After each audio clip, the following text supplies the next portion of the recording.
Okay, today we are going to unlock the ace. The ace is a throwing base movement that comes out of a dragon roll. So in order to unlock this move, it will be helpful for you to have already mastered the dragon roll and also the low whip out where you bring the rope back in front of you. So I'll break down the move. First of all, with the ace, you start with a dragon roll, doesn't matter which side. Right now I'm going left to right, my left to my right.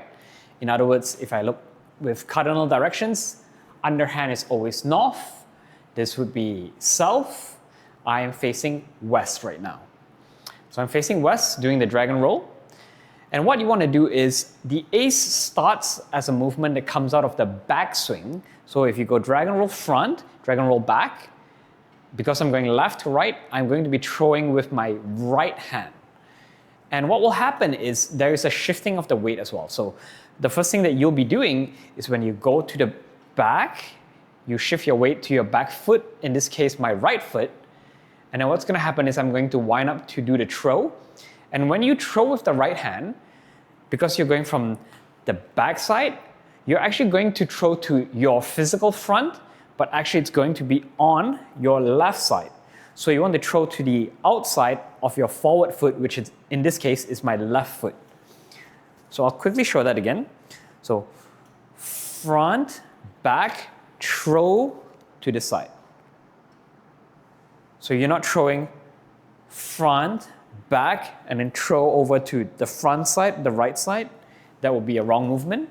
So you're actually throwing over to this side over here. And then what you will do to come back to the front again is you'll do that low whip movement.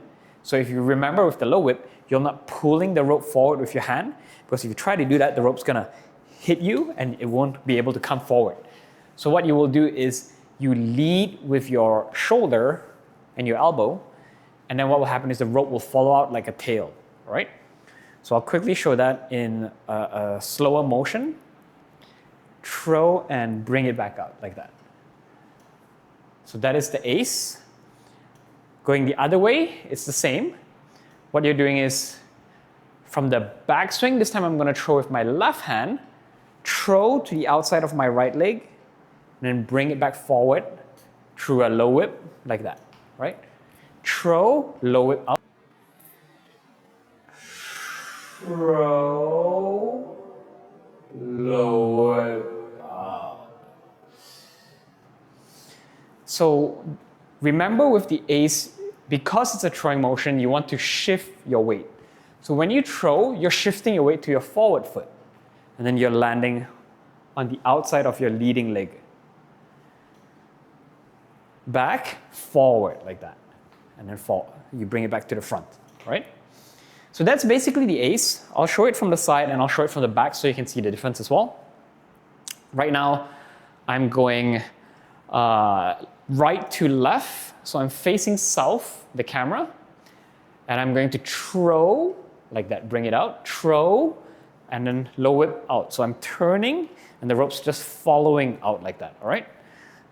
So remember, if I try to pull my hand over, that's what's going to happen. It's going to come around my armpit, and then you won't be able to get the rope in front of you. So throw, and then pull it back by leading the rope with your right shoulder, right elbow. Bring it back to the front. So this is what it looks like from the back. Throw and lead it back out. Throw and lead it back out. Like that. And that is basically the ace. With the ace, you can make it more intensive by exaggerating how far you lean back and how hard you make the throw as well. So you can swing to the back and then throw it forward like this. Swing and throw. Swing and throw. You can also make the move a bit different by kind of throwing with a bent elbow instead of a straight elbow. So instead of doing this, you can do more like this, where you're winding up and throwing, winding up and throwing, and bending your elbow as you do it. There's another variation where I call it the rainbow arms, because when I was teaching Toby, my son, I tell him when you change, basically, let's say if you go from this side, and you kind of do it the ace. So if you're going from an underhand and then back to an overhand. It's basically the ace movement because you're also throwing like this, but what you're doing is you're leading with your right hand, your left hand, kind of like you're painting a rainbow thing. I think the proper term for it is it's high reach ace. But basically what you do is you go into an underhand on the left side here, and then you draw over like that. And that's the left hand is doing the throwing for the ace. The right hand is just leading like this to bring it to the outside of my right foot. And yeah, practice the ace. It's great as a movement because it translates very well into a lot of throwing type movements. So like pitching, if you play tennis, the ace actually comes from the serve motion that you get when you're serving, right? If you play badminton, if you play pickleball, this will be a great move.